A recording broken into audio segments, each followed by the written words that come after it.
Hola compas, ¿qué tal? ¿Cómo estamos? Segunda entrevista del año y en esta ocasión tenemos a Eduardo Garzón, economista. ¿Qué tal, Edu?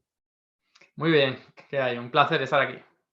Pues, a ver, Eduardo, bueno, antes de que entremos en materia económica y analicemos un poco cómo ha ido, cómo lo ha hecho este gobierno de coalición en materia económica, Ujú. una pregunta que a mí siempre me gusta hacer o cuando tengo una charla sobre política, o sobre todo gente que milita o que está dentro del mundo de la política, del activismo y tal, es preguntar, pues, cómo te politizas, de dónde viene tu interés por la política, si viene de familia o si es algo que es posterior, ¿no? Ujú. A mí también me gusta mucho preguntar eso, porque es casi, no sé, una curiosidad, ¿no? Saber por qué la gente está politizada y cuáles son esas vías que permiten a la gente, pues, concienciarse un poco con el mundo que les rodea, ¿no?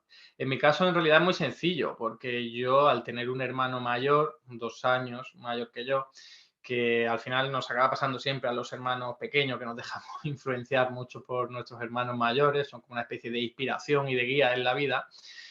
Porque claro, no tienen la autoridad de ese padre que de alguna u otra forma hay una jerarquía que te oprime, ¿no? Que, a la que estás subordinada, sino que es casi tu compadre, pues él en el momento en que empezó a politizarse, y estoy hablando de a lo mejor él tenía 16, 17 años y lo hizo en torno a la música. Esto es algo que no sé si se Hostia. habla suficiente, pero yo recuerdo escuchar canciones de escape, de Los Muertos de Cristo, Boicot, Reincidente. Y claro, estás pasándotelo bien y al mismo tiempo estás escuchando una letra que te hace pensar y que también te conciencia y te despierta algunos sentimientos y algunas preocupaciones e intereses, ¿no? Entonces, a medida que él ponía esa música, porque claro, el hermano mayor era el que ponía la música en la habitación que compartíamos, pues yo lo escuchaba y decía, madre mía, pero ¿y esto? ¿No? Y eso es lo que te empieza a generar interés. Por supuesto, también había en casa un ambiente de izquierda, es decir, mi padre pues es la típica persona que en el momento que salía el rey en el telediario, pues cambiaba de canal. Entonces eso, quieras que no, te va influenciando, pero sobre todo, en mi caso, fue mi hermano. Vale, vale. Y hoy precisamente esta mañana estaba viendo, no sé por qué me ha dado, pero había puesto Yanis Varoufakis con Jordi Évole, una charla que tuvieron porque a mí me gusta mucho cómo habla Yanis Varoufakis y decía algo que me parece interesante, que se nos presenta a día de hoy la economía como si fuera una ciencia, como si fuera algo lineal, como si no tuviera ideología casi, y así es como se presentan estos economistas como Juan Rayo, Daniel Lacalle y Yanis Varoufakis decía que realmente realmente la economía que se nos presenta hoy en día tiene ideología, con diferentes ecuaciones, esto, lo otro, pero tiene una orientación política. ¿Estás de acuerdo con esto? Sí, sí, por supuesto.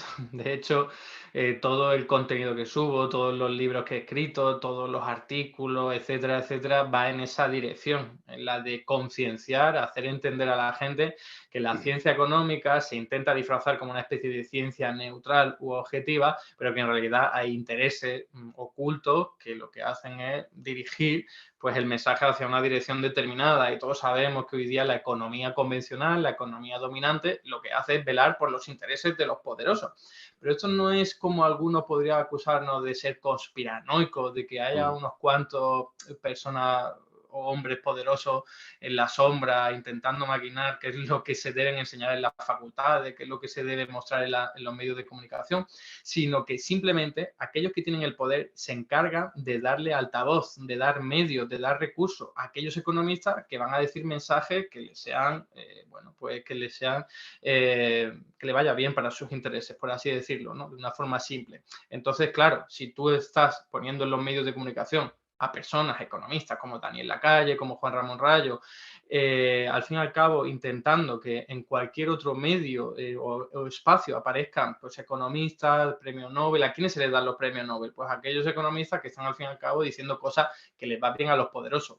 Otro ejemplo en caso de los profesores universitarios, como en mi caso, pues no podemos ascender profesionalmente en la universidad si no publicamos en revistas prestigiosas. Pero claro, ¿cuáles son las revistas prestigiosas? No son las que hablan de marxismo, no son Claro, las que hablan de economía feminista, no son las que hablan de economía ecológica. Entonces, al fin y al cabo, nosotros tenemos que dedicar mucho tiempo y esfuerzo a publicar en esa revista, que el tiempo que también perdemos para dedicarlo a otro tipo de cosas y de investigaciones, y al final reforzamos una teoría económica que es consustancial a los intereses de los poderosos. Y la desgracia es que no se dice.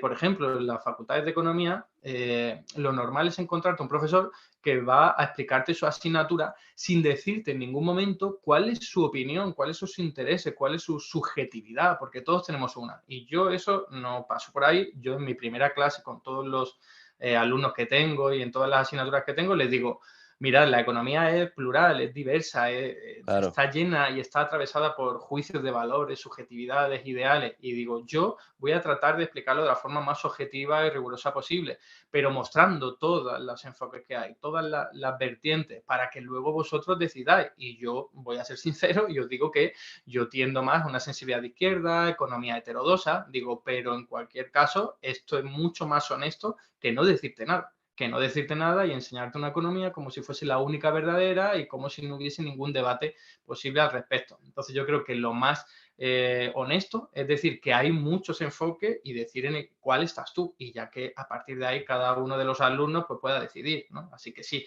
claramente la teoría económica es algo atravesado por la política, por los ideales, por los valores, y eso no es malo, es algo consustancial al propio ser humano.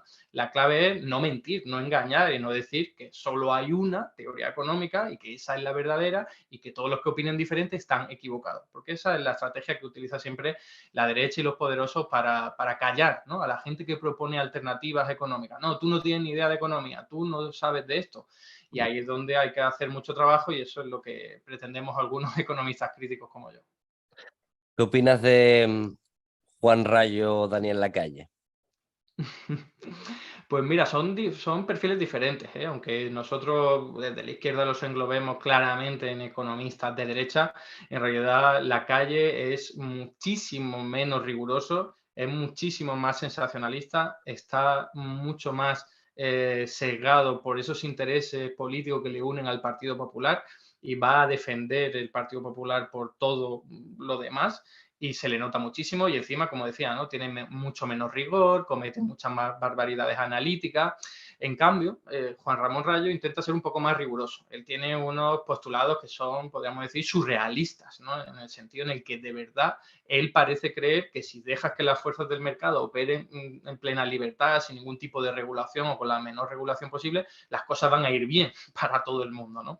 Y esto, como digo, es surrealista porque la historia nos ha demostrado que es precisamente lo contrario, que lo que hay que hacer es regular el mercado para que los poderosos no opriman, no se aprovechen de los débiles, pero en cualquier caso, al menos en términos económicos, es más riguroso. Yo a él, por ejemplo, hace poco le entrevistó Jordi Will, le preguntó, oye, vamos a vernos abocados a una crisis económica dentro de poco, y si hubiese respondido Daniel Lacalle, él hubiera dicho que sí, él se hubiese encargado de ponerlo todo fatal, lo hace Sí, todos sí. los días en Twitter, es decir, el paro va mal, el empleo va mal, la actividad económica va mal, todo va mal, solo porque está gobernando alguien que es contrario a sus intereses, ¿no? En cambio, Juan Ramón Rayo pues fue riguroso y dijo, la verdad es que no hay señales para que pensemos que pueda haber una crisis económica, ¿no? Y ahí es donde yo hago esa distinción. Yo con Daniel Lacalle apenas discuto, apenas tengo un debate, y con Juan Ramón Rayo se puede tener. Aunque sean coordenadas y el lenguaje es diferente, hay más educación, hay más respeto y, como digo, también hay más nivel académico y eso se agradece, aunque estés en las antípodas, ¿no? Yo he aprendido mucho de este tipo de debate con Juan Ramón Rayo. En cambio, con Daniel Lacalle no se puede aprender, porque no hay un debate honesto detrás. Lo único que hay es, voy a decir todo lo posible para dejar mal a la izquierda y para dejar bien a la derecha. Entonces, eso no es un economista, eso es un militante, clarísimamente. Claro. Yo es que recuerdo que Rayo quiere dar esa apariencia como de matemático, de científico, y cuando después le muestras, por ejemplo, la cagada de lo de las mascarillas, ¿no? Que él Uh -huh. dijo, si se pone tope al precio de las mascarillas, el desastre. Después se vio, yo creo que ha sido como 4 o 5 veces que en Twitter, teniendo debates con él, le he dicho, mira, Rayo, esto fue lo que tú dijiste que pasaría si se le ponía tope al precio de la mascarilla. quiere decir que te has equivocado. Lo que pasa que el hecho de él asumir el error de decir, hostia, pues quizás me equivoqué, es que asumir ese error implica cuestionar básicamente toda su teoría, ¿sabes?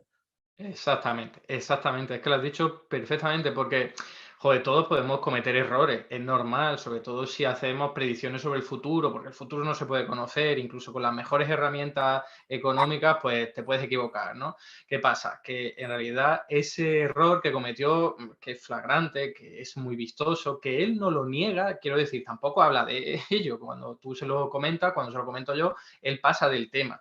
No ocurre lo mismo con otros errores que ha cometido, como por ejemplo decir que el salario mínimo destruye empleo, cuando no es cierto y la realidad no los ha demostrado, pero se acoge a esa argucia o artimaña argumentativa, ¿no? O argumental de decir que no, que el salario mínimo sí ha destrozado empleo, lo que pasa es que todo lo demás ha creado empleo, ¿no? Como si pudiese desvincular el salario mínimo y sus efectos de lo que está ocurriendo en la economía, cuando en realidad, cuando la gente tiene más salario y más dinero en su bolsillo por ese aumento del salario mínimo, puede comprar más, hay mayores ventas, las empresas tienen más beneficios y pueden verse empujados a contratar a nuevas personas para atender a esa nueva clientela, ¿no?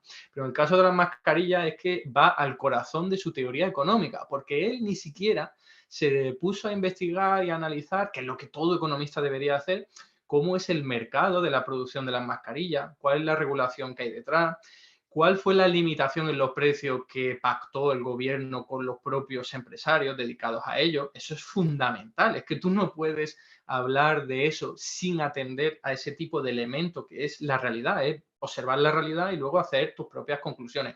Lo que hacen los economistas como rayo es utilizar un modelo económico que tienen ahí que le dice, a ver, si hay más una limitación en el precio, entonces se afecta a la oferta y esto, como la demanda se va a aumentar, va a haber mucha más demanda, mucho más consumo, pero no se va a poder satisfacer por la propia oferta, así que no va a haber suficientes mascarillas, desabastecimiento.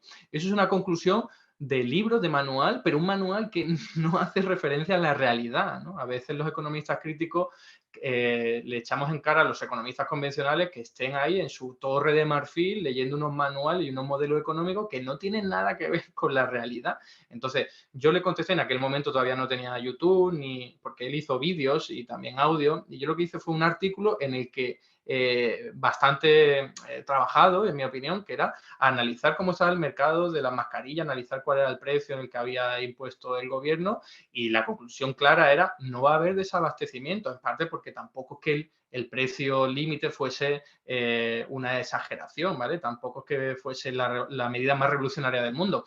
Entonces, es con esas conclusiones que es realizando una buena labor de economista, que es analizar la realidad, ahí ya puedes acertar con mucha más probabilidad. En cambio, claro, él lo que hace, coger su modelo económico, lo aplica y no sale. Y sale totalmente lo contrario a lo que ha ocurrido. Entonces, eso ataca claramente, como has dicho, al núcleo de su teoría económica. No quiere reconocer que se ha equivocado porque es reconocer que su teoría económica es mala, no sirve para explicar la realidad.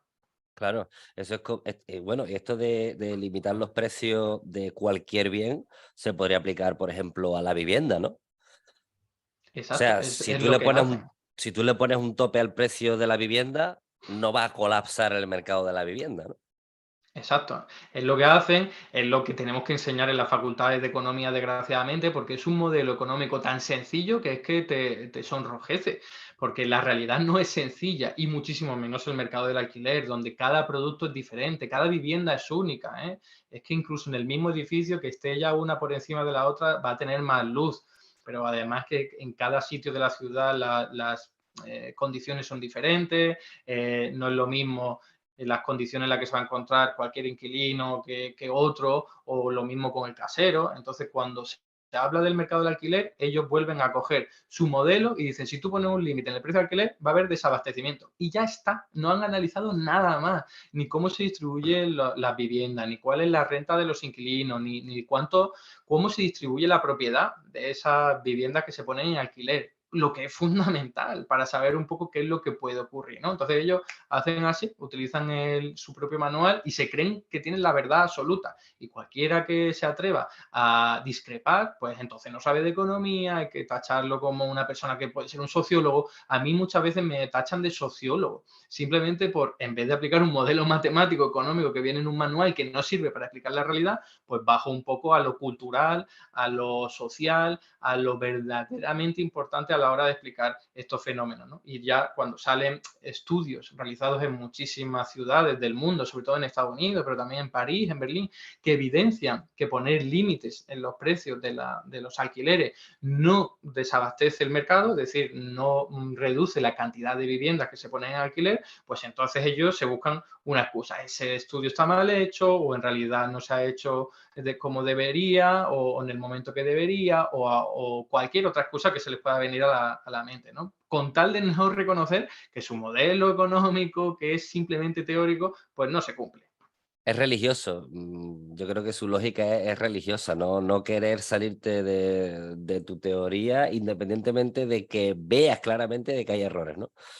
Bueno, Así es. quería preguntarte, Eduardo, ¿qué opinas de cuál ha sido el balance de este gobierno de coalición? Porque a mí cuando me dice, no, todos los partidos son iguales, ¿no? A mí esto es algo que me enerva, que me pone de mal humor, porque digo, no, ni todos los partidos son iguales, ni todas las políticas sociales son iguales, ni todas las políticas, en este caso económicas, son iguales. ¿Cuál es tu valoración de cómo ha actuado Ujú, el gobierno en esta ujú. legislatura? Claro, ese mensaje manido, que es un mantra, el de todos los políticos son iguales, lo que busca es el inmovilismo, ¿no? Es que la gente diga, ah, bueno, pues como todos son iguales, de corrupto y de malo, pues no voto. Y entonces lo que ocurre es que no cambia la sociedad que está dirigida por los poderosos que están oprimiendo a la mayoría social, ¿no? Es la estrategia de siempre y hay que romper con eso clarísimamente.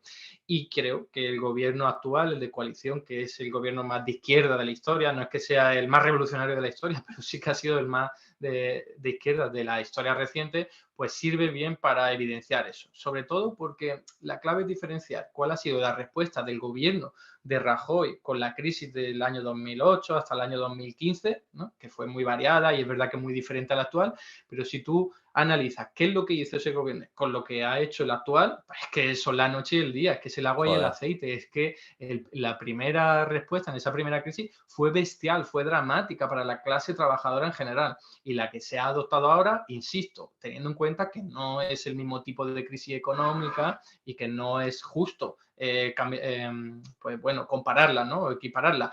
Pero la clave es, al fin y al cabo, entender que el gobierno actual ha realizado una serie de políticas económicas que son mucho más favorables para los intereses de la mayoría social. Y eso es fundamental. Y voy a poner algunos ejemplos que creo que se ven muy bien. El gobierno de Rajoy realizó una política de reforma de las pensiones y reforma laboral que lo que hizo fue aumentar la edad de jubilación, reducir la pensión, flexibilizar el mercado laboral, abaratar el despido. Entonces tú con eso lo que estás haciendo es simplemente deteriorar las condiciones de vida de la gente, ¿no? En cambio, el gobierno actual, solo en esos dos elementos a los que puedo mencionar, pues la reforma laboral lo que ha hecho, en vez de abaratar el despido, es hacer más indefinido y más estables los contratos que hay hoy día en el mercado laboral, sobre todo los que benefician, por cierto, a los jóvenes y a las mujeres, ¿no? Que son las que siempre han tenido mayores tasas de temporalidad y de precariedad. Y solo con eso, podría poner muchísimos más ejemplos, pero ya solo con eso nos damos cuenta de la enorme diferencia que hay tener un gobierno de derecha a tener un gobierno de izquierda, que con todas las críticas que se le pueden hacer, la diferencia es abismal. Por supuesto, se le podrían pedir y hay que pedirle al gobierno actual mucha más valentía en muchos ámbitos, pero claro, es que es un gobierno que está controlado mayoritariamente por el PSOE. Entonces no se le pueden pedir peras al olmo. De hecho, ha habido un cambio en el PSOE a raíz de las elecciones de Andalucía, que vio que tuvo muy mal resultado y dijo vamos a cambiar de estrategia y a partir de ahí se ha escorado más a la izquierda, gracias a Unidas Podemos y la presión que ha hecho. Pero si no llega a ser por eso, nos hubiésemos encontrado con un gobierno que en los últimos meses no hubiese sido tan valiente como ha sido ahora. Y todavía quedan muchas cosas por hacer, como la ley de vivienda, como derogar la ley Mordaza, pero hay muchos elementos en los que se ha dado un paso agigantado, ¿no? Y en vez de recortar en sanidad, en educación, en salarios, como hizo el gobierno del Partido Popular hace 10 años, este gobierno lo que está haciendo es lo contrario. Tímidamente, podríamos decir que se queda corto, desde luego, pero al menos el sentido es contrario y eso es de agradecer, ¿no? Termino con lo siguiente. A veces me imagino cómo estaría ahora mismo la economía si tuviésemos un gobierno que aplicara Buah. las políticas que aplicó el PP y es que estaríamos en un drama, sin ninguna duda. ¿Eh?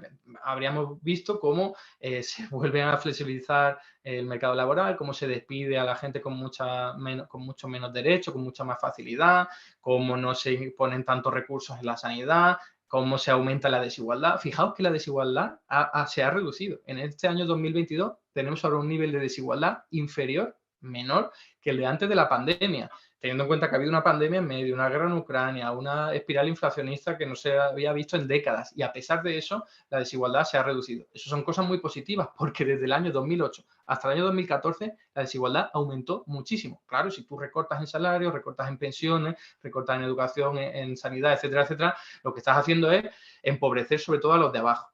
Pero si este gobierno lo que ha hecho ha sido aprobar un ingreso mínimo vital, revalorizar las pensiones al ritmo del 8,5%, aumentar al 15% las pensiones no contributivas, aumentar el salario mínimo en una cantidad no vista en mucho tiempo, probablemente históricamente, lo que hace es favorecer a los de abajo. Y además, tímidamente también tocar los intereses de las clases capitalistas más potentes, como la banca, las eléctricas, a las que se le acaba de subir el impuesto, ¿no? Pero también a todos los especuladores financieros, porque se ha aumentado o se ha creado, mejor dicho, impuestos como el de la tasa Tobin o el impuesto de la tasa Google, ¿no? Esos son impuestos que no es que estén hechos para recaudar, pero sí que al menos reducen un poco el poder económico de estas grandes empresas.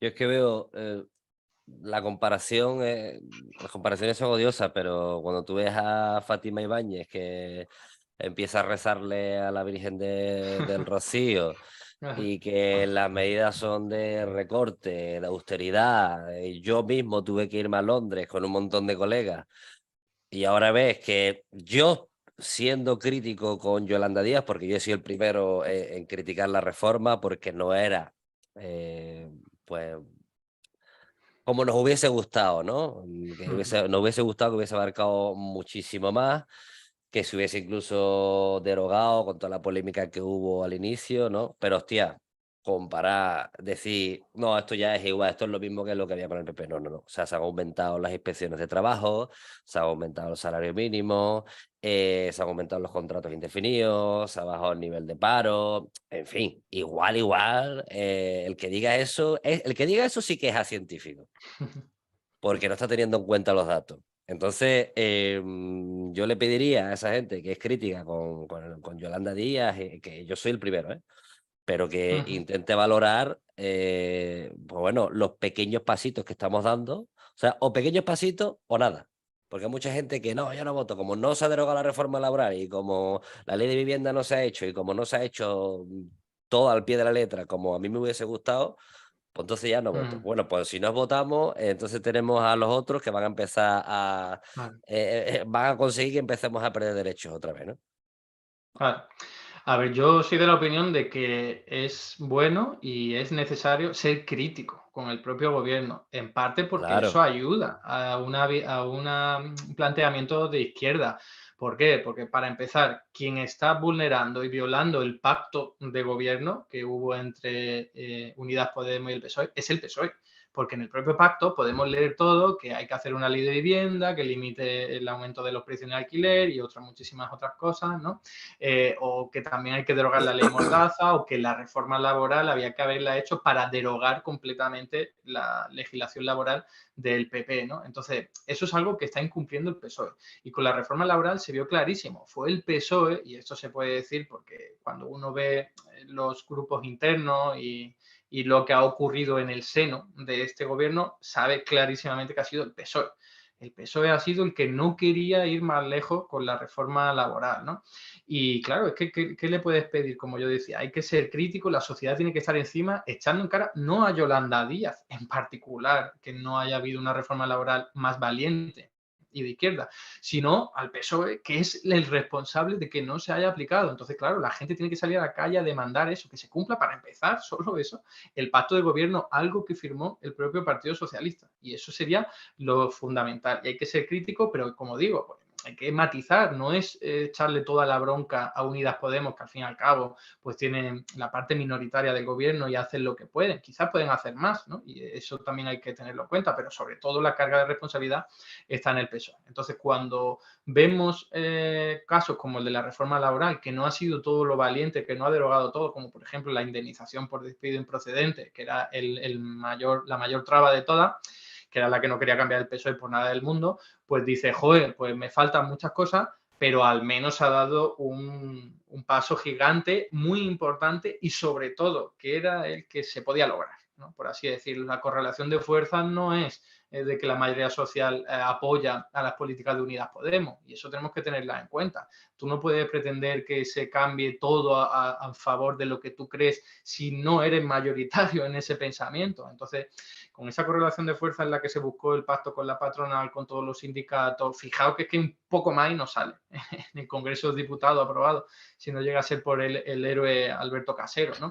Entonces, es que con la correlación de fuerza que había no se podía hacer mayor cosa. Sí que viene bien, y esto lo digo muchas veces, para ir enseñando con la práctica, no con el ejemplo. Porque yo creo que hoy día ya nadie se atreve a cuestionar, ni siquiera Rufián, que ha sido muy crítico con la reforma laboral, que esta reforma laboral ha sido buenísima, mucho mejor de lo que Yolanda Díaz y cualquier persona optimista se pudiese imaginar, porque ha reducido la temporalidad a unos niveles exagerados, porque ha logrado convertir en indefinido muchísimos contratos temporales, porque ha estimulado también la actividad económica. Esto lo dice hasta el propio Banco de España, que no es para nada sospechoso de izquierda, que dice que la conversión de contratos temporales en contrato indefinido ha incrementado hasta entre 1.000 millones de euros el consumo. Claro, la gente dice, oye, pues si ya es estable mi trabajo, me puedo meter una hipoteca, el banco también te puede dar una hipoteca si ve que tienes contrato indefinido en vez de temporal, la gente consume un poco más y en este circuito capitalista, pues el consumo es lo que podríamos criticar eso también, pero estamos en este contexto,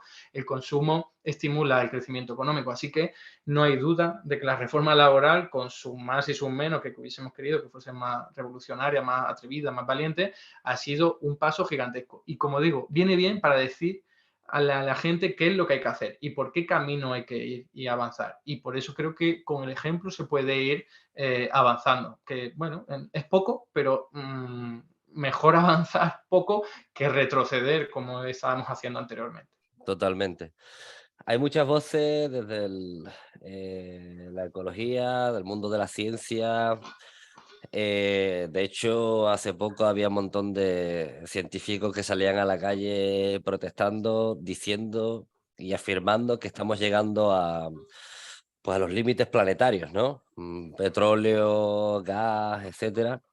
No sé si se escucha mucho la palabra decrecimiento, ¿no? Que dice que la economía no puede seguir creciendo, que es como una olla a presión que en cualquier momento va a reventar por algún sitio. No sé si desde la parte a la izquierda del gobierno se está tratando este tema, o sea, se está teniendo en cuenta los límites planetarios aparte del cambio climático. Y si se está teniendo en cuenta, ¿cómo coño ponemos esas políticas en funcionamiento? Mm. A ver, se está teniendo en cuenta, pero de una forma claramente minoritaria, con muy poca repercusión, en parte porque no hay correlación de fuerzas, ni siquiera nuestras propias fuerzas de izquierda están suficientemente mentalizadas en que el principal desafío ahora mismo es el cambio climático. Ya se han sobrepasado esos límites, podemos llegar a un límite de no retorno, de ya el ser humano no puede cambiar esto y estaremos abocados a desastres climáticos y naturales de todo tipo. Eso se puede llegar, pero no estamos suficientemente concienciados. Eso sí, estamos mucho más concienciados que hace 20 años, que yo recuerdo hace 20 años ir a charlas para que me explicaran este tipo de cuestiones medioambientales, ¿no? Economía ecológica sobre todo, y decir, joder, pero si somos 4 gatos los que estamos preocupados por esto, ¿no? Parece una anomalía, algo totalmente de frikis. Y hoy día sí hay mucha más gente preocupada y eso es de agradecer. Y yo creo que ese es el principal paso que hay que dar, porque tú no puedes pedirle a un gobierno, ya sea el actual O imagina que llegamos a un gobierno minoritario de Unidas Podemos, con todas las fuerzas a la izquierda de Unidas Podemos, imaginémoslo por un momento,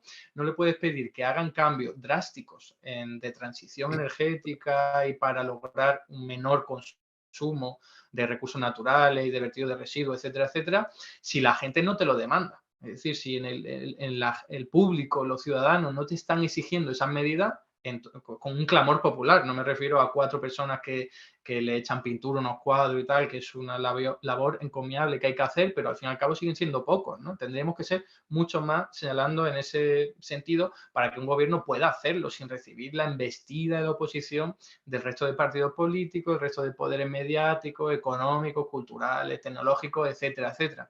Entonces, creo que la primera labor es concienciar. Algunos pasos se han dado muy pequeños, yo qué sé, por ejemplo, mi hermano en el propio Ministerio de Consumo pues puso encima de la mesa el problema de la macrogranja y el enorme impacto ecológico y medioambiental que tiene el consumo de carne, sobre todo el de la roja, ¿no? Entonces, claro, eso que dio paso a, por supuesto, lleno de bulos, con la idea de Claro. atacar al ministro de Consumo, pero al menos puso sobre la agenda pública y mediática un tema del que no se había hablado nunca. Entonces, más allá de quién ganó esa batalla cultural, que yo creo que salió muy bien parado, el Ministerio de Consumo y el gobierno en general, más allá de eso, la clave es que la gente empezó a saber qué era una macrogranja, que eso era algo que la gente no sabía, a interesarse por cuál es el impacto ecológico y medioambiental e incluso también sanitario del consumo de carne, ¿no? Entonces, esta serie de pequeños gestos ayudan. Y esto, si no se hubiese llegado al gobierno, hubiese sido mucho más difícil hacerlo. Si no hay un ministro que te haga un vídeo diciendo que la carne tiene un impacto medioambiental y sanitario potente, es muy difícil que desde las redes sociales, desde las asociaciones de vecinos o colectivos de la sociedad civil, puedas hacer llegar ese mensaje. Pero si lo hace un ministro, aunque sea para que le ataquen luego la derecha mediática, pues Claro. se llega a mucha gente, ¿no? Entonces, esa es otra parte positiva de haber llegado al gobierno, que te permite lanzar mensajes que de otra forma pues, no se hablaría. Por no hablar de todo lo que tiene que ver con el movimiento feminista y todo el trabajo que está haciendo el Ministerio de Claro. Igualdad. Es claramente necesario, que se llevan muchas embestidas y mucha oposición, pero porque da donde duele, toca hueso, y eso es lo Claro. importante, ¿no? Bueno, Eduardo Garzón, voy a dejar las redes, el canal de YouTube de Eduardo Garzón, así que por favor, en el momento que acabe la entrevista, os pido que sigáis el link y que os suscribáis a su canal. Eso es lo primero, y el próximo martes creo que también estás en Twitch haciendo directos, ¿no? Sí, empiezo el próximo martes, sí. ¡Ostras! ¿A qué hora? Sí, sí, a las 7:30. 7:30. Y ahí supongo que tratarás actualidad económica, Eso todo es, perfecto. analizando la actualidad económica cada semana.